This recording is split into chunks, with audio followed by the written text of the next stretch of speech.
Would you take a few minutes with me to share a story titled Acres of Diamonds? 1843, there was a man born by the name of Russell Herman Conwell. This man would make a profound difference in the lives of many. He was an attorney, he became a writer, and eventually become a clergyman, a church minister. While he was ministering in his church, there was a group of young men that came to him and asked if he would teach them, educate them in college courses. And there'd be a college for these fine young men. It says single-handedly, he went about and shared more than 7,000 lectures. The story, Acres of Diamonds. We're going to get into that right here. Single-handedly, he raised more than $6 million and founded Temp University. It's pretty amazing what you can do when you set your mind to it and don't look back. The story goes about it's the account of an African farmer who was really excited because he had heard tales and he was hearing stories about other African farmers gleaning these wonderful gems like wealth being produced. The farmer couldn't wait to sell his property and take off on his new journey to search and find these gems and create wealth for himself.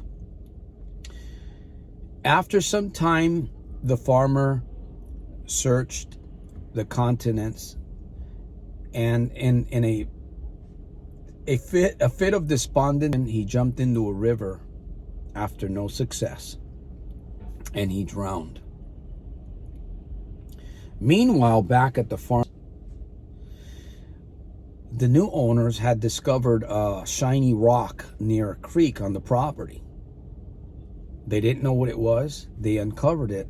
Come to find out, it was a big diamond in its rough state.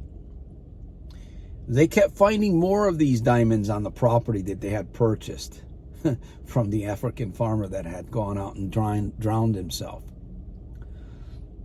Can you imagine what these farmers were going through? This process, they purchased this land, and it's a mine. It is a vein of diamonds. They were finding diamonds in their rough state. The farmer took off thinking that the grass was greener somewhere else. If he would have taken the time to study, to research, to do some due diligence, the story would have ended up differently for the man. He had acres, or he was sitting on acres of diamonds, and he sold them for practically nothing. Now, where do you and I stand in this story? By the way, Coach Santos here, Stockton, California. Happy New Year to you. You know, sometimes we look at the grass on the other side and it looks greener because we're not really cultivating our own grass. You and I, we have gifts, we have abilities.